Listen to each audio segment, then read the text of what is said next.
Hi, this is Jaya. In this video, we shall see the summary of Sonnet 33, Full Many a Glorious Morning Have I Seen by William Shakespeare. Sonnet 33 is one of the 154 sonnets written by William Shakespeare. It is a member of the Fair Youth sequence in which the poet expresses his love towards a young man. This sonnet is the first of what are sometimes called the estrangement sonnets, that is from number 33 to 36. These poems are concerned with the speaker's response to an unspecified sensual fault mentioned in 35 committed by his beloved. The poet describes the sun first in its glory and then after it being covered with dark clouds. This change resembles his relationship with the beloved who is now masked from him. But if even the sun can be darkened, he writes, it is no wonder that earthly beings sometimes fail to remain bright and unstained. This is the first of all a series of 3 poems in which the beloved is pictured as having hurt the poet through some unspecified misdeed. Sonnet 33 begins a new phase in the poet and youth's estrangement from each other. The breach may be caused by the youth's seduction of the poet's mistress, which the poet addresses in later sonnets. In any case, faith between the two men is broken during the poet's absence. Shifts in the poet's attitudes towards the youth and about his own involvement in the relationship are evident in the sonnet. Whereas in Sonnet 25, the poet boasts that his faith is permanent, here he reverses himself.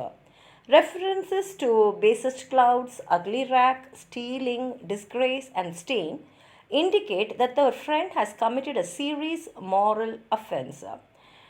Whereas in earlier sonnets, the poet worried that his verse was not good enough to convey his intense love for the young man.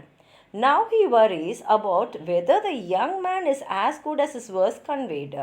Metaphorically, the young man is like the sun, which, with golden face, warms and brightens the earth.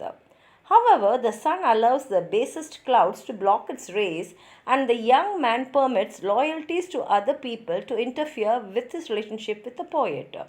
The poet accepts that the friend has betrayed him, but he also realizes that the burden of blame must be his own from having assumed that outward beauty corresponds to inner virtue. This last realization that outward beauty does not correspond to inner virtue is expressed in the sonnet's last line, which represents the young man's moral transgression, although his external physical appearance remains unchanged. Nevertheless, the poet's love for the young man remains unchanged. The sonnet goes like this. Full many a glorious morning have I seen, flatter the mountain tops with sovereign eye. So he is talking about the sun, which comes out gloriously in the morning and shines over the mountain tops with a sovereign eye. Kissing with golden face the meadows green, gilding pale streams with heavenly alchemy, anon permit the basest clouds to ride with ugly rack on a celestial face, and from the forlorn world his visage hide.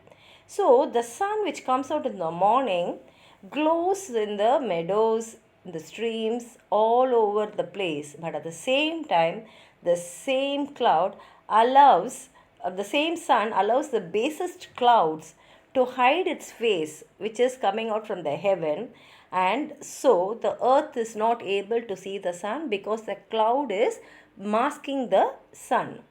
Stealing unseen to west with his disgrace, and slowly behind the cloud the sun sets in the west with disgrace, not able to show its face to the earth. Even so my sun one early morn did shine, with all triumph splendor on my brow.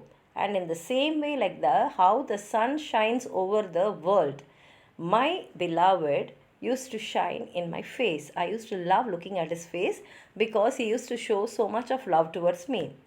But out, alack, he was but 1 hour mine. But he's saying, but his love for me was only for a short time. For when I could say that he is mine, that period was a very short period. The regent cloud hath masked him from me now.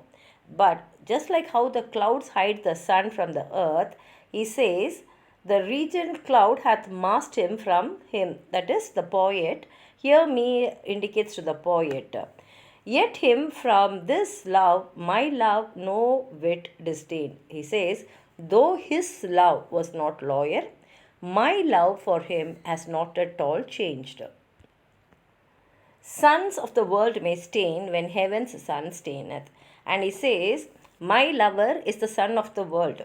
But if the sun of the world itself is going to, that is the heavenly sun which comes out in the sky in the early morning and disappears in the evening, when that sun itself can be stained, why can't the suns which are in this world get stained?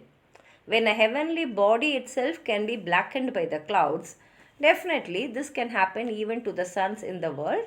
He says this and he ends the sonnet. If you have anything more to add on to what I've said, please write it in the comment box. Like the video, share it with your friends, and if you have not subscribed my channel, please subscribe and support. Thank you.